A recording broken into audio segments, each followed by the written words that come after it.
Та бүхэндээ энэ хүү өдрийн мэндийг хүргэе. За би бол Мөрөдөл 2 дугаар сургуулийн сурагч Рагшмаа хүүхдэд инэрлэнэ. За ашигт малтмалын хэрэглээ би эсэндээ дурдж өгсөн. За яагаад гэвэл манай цогццын сум ингээд 5 толгойн урд газраас 7 км-ийн зайд оршдог. 10,000 гаруй байнгын оршид суугчтай байгаа. За тэгэхээр ер нь бол ингээд ашигт малтмалын хэрэглээгээр бид нэр ингээд нөлөөллийн бүсэд нь оршд юм байна гэд энэ хүү ингээд эсэнийхээ сэдвийг санааг олж авсан.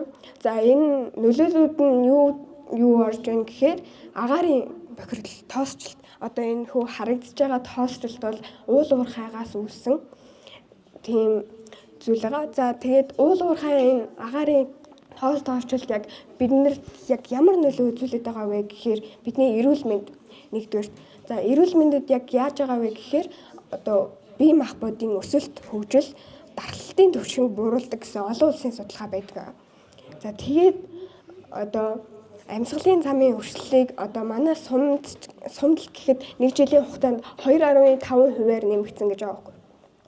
За дараагийн үзүүлэх нөлөө нь гэвэл хүлэмжийн хий. Уул уурхайд ашигладаг хүнд даацын тоног хөрөмжөд ашигладаг түлшний хэрэглээ нь болохоор зэрэг хүлэмжийн хийг үүсгэж идэг. За хүлэмжийн хий гэдэг нь болохоор зэрэг дотроо нүүрс хүчлийн хий гэдэг маш олон төрлийн хийнүүд байдаг ийм хийн бүлэг байгаа.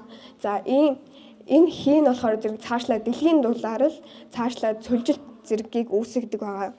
За энэ дандаа юм сөрөг нөлөө үзүүлэхгүй бас эерэг нөлөө биднэрт үзүүлж байгаа. За тэрний юу вэ гэхээр одоо хөгжил дэвшил. За манай сумын хувьд гэхэд одоо манай Мөрөдөл 2 дугаар сургууль байна. Эмнэлэг, засмал зам зэрэг дэт бүц хөгжсөн байдаг.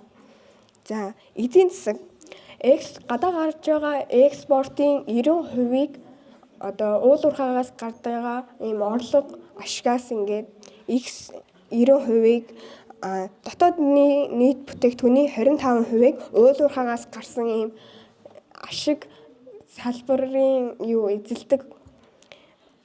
Монгол улсын төсөв бол ер нь бол одоо энэ жилийн хувьд гэхэд 79%-ийг одоо орон нутгийн юунаас авж байгаа 79%-ийг одоо уул уурхай манай Өмнө Говь аймгаас авна гэж байгаа байхгүй юу?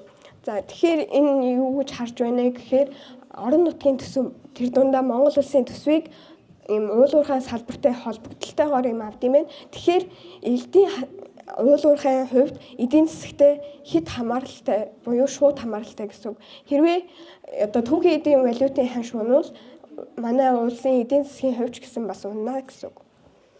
За тэгвэл бид нэр яг яах ёстой вэ гэхээр яг одоо зарим хүмүүс бол уул уурхай үйлдвэрлэлийг болиё гэж хэлдэг.